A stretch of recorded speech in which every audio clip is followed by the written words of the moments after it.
कैसे हैं आप सब लोग। आई होप आप सब अच्छे होंगे। मैं भी बिल्कुल बढ़िया हूँ।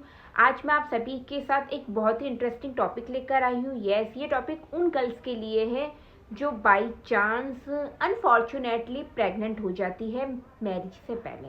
तो ऐसी सिचुएशन में उन्हें समझ में नहीं आता है कि आखिर हम क्या करें, क्योंकि प्रेगनेंसी में हम जाके अबॉर्शन कराएं या क्या करें, टैबलेट खाएं, या बहुत सी ऐसे सवाल मन में आते हैं कि आखिर हमें ऐसा क्या करना चाहिए जिससे हमारी जो प्रेगनेंसी है हमारी मिसकैरेज हो जाए।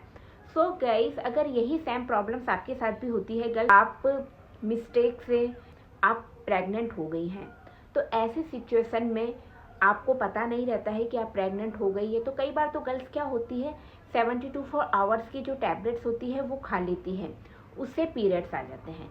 बट कई बार पता ही नहीं चलता है कि ऐसा कुछ हो भी सकता है, और 1 मंथ निकल जाते हैं, उनके पीरियड्स नहीं आते हैं। फिर जब वो टेस्ट करती हैं तो पॉजिटिव आता है। तो यही सेम प्रॉब्लम अगर आपके साथ हो रही है तो आपको ज़्यादा कुछ नहीं करना है। ऐसे टाइम में क्या होता है कि जब आपको लगने लग जाए कि मेरी डेट नहीं आई है और मैं प्रेग्नेंट हो गई हूँ, तो सबसे पहले जहाँ तक हो सके आप पपीता खाइए। यस, पपीता बॉडी के लिए बहुत ज़्यादा ही गर्म करता है। कई बार आपने सुना होगा कि प्रेगनेंसी में कहते हैं कि पपीता मत खाओ, पपीता गर्म करता है। तो आप पपीता खाइए। जहाँ तक हो सके दिन में कम से कम आप 3 से 4 बार काली चाय या कॉफ़ी पीजिए, जिसमें आपको दूध नहीं डालना है और ऐसे ही आपको घोल के पानी में पीना है। कॉफ़ी में कैफीन पाया जाता है, साथ ही कॉफ़ी इतनी ज़्यादा गर्म होती है जो पीरियड्स को लाने में हेल्प करती है। तो आप ये सारी चीज़ें खा सकती हैं। साथ ही नीम के पत्ते बहुत ज़्यादा कड़वे होते हैं, बट अगर आप खा सकती हैं तो नीम के पत्ते की जो आगे आगे की जो होती हैं सॉफ्ट से कोमल कोमल सी जो टहनियाँ सी होती हैं, आप उन्हें खा लीजिए। उनको खाने से भी प्रेगनेंसी को रोका जा सकता है। एंड कई बार ऐसा होता है कि जब टीनेजर्स गर्ल्स या अनमैरिड गर्ल प्रेग्नेंट हो जाती है तो ऐसी सिचुएशन में वो बहुत ज़्यादा घबरा जाती है और उन्हें समझ में नहीं आता है वो क्या करें। तो आपको अबॉर्शन बिल्कुल भी नहीं कराना है। अगर आप जाके इस टाइप की कोई भी चीज़ कराएंगे तो आपको आगे मैरिज के बाद प्रॉब्लम हो सकती है। आप बच्चा कंसीव नहीं कर सकती हैं, आपकी मैरिज लाइफ में भी बहुत सी प्रॉब्लम्स हो सकती हैं। तो इन चीज़ों का आप ध्यान रखिए और आप जहाँ तक हो सके आप सेफ्टी यूज़ कीजिए। ऐसी गलती करिए मत। बट अगर आपसे ऐसी गलती हो भी गई है तो जो अंजीर होती है, अंजीर को आपको गरम गरम दूध में बॉईल करके पीजिए। उनको इतना उबालिए कि आपका 1 ग्लास आधा हो जाए, फिर उसको पीने से भी आपकी प्रेगनेंसी को रोका जा सकता है।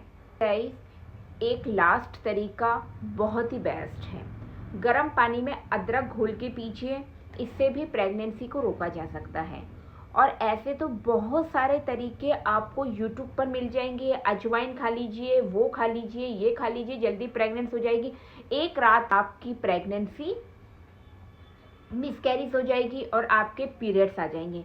बट आपको इनमें से इतने सारे तरीके हैं जो आप यूज़ कर सकती हैं। एंड गाइस, आपको क्या नहीं करना है, आपको कोई भी ऐसी टैबलेट्स नहीं खानी है मेडिकल पे जाके लाकर। अगर आप टैबलेट खाई रही हैं, आपको ज़्यादा टाइम नहीं हुआ है, आपकी 1 वीक या 2 वीक की प्रेगनेंसी है, तो ऐसे में आप जाके डॉक्टर से कंसल्ट कीजिए और तब जाके आप कोई टैबलेट या कुछ भी चीज़ जो वो दें वो खाइए। बिना डॉक्टर के आपको कोई भी ऐसी चीज़ नहीं खानी है, मेडिकल से लाकर तो बिल्कुल भी नहीं। साथ ही आपको अबॉर्शन भी नहीं कराना है। और ये जो तरीके जो मैंने आपको बताए हैं, इन्हें दिन में आप 3 से 4 बार ट्राई कीजिए। यकीन मानिए 2 से 3 दिन में ही आपका जो बच्चा है, जो आपकी प्रेगनेंसी है, जो आप अनफॉर्चुनेटली हो गई है प्रेग्नेंट, वो ठीक हो जाएगी। और कुछ भी पूछना या जानना है तो आप डायरेक्ट कमेंट्स करके पूछ सकती हैं।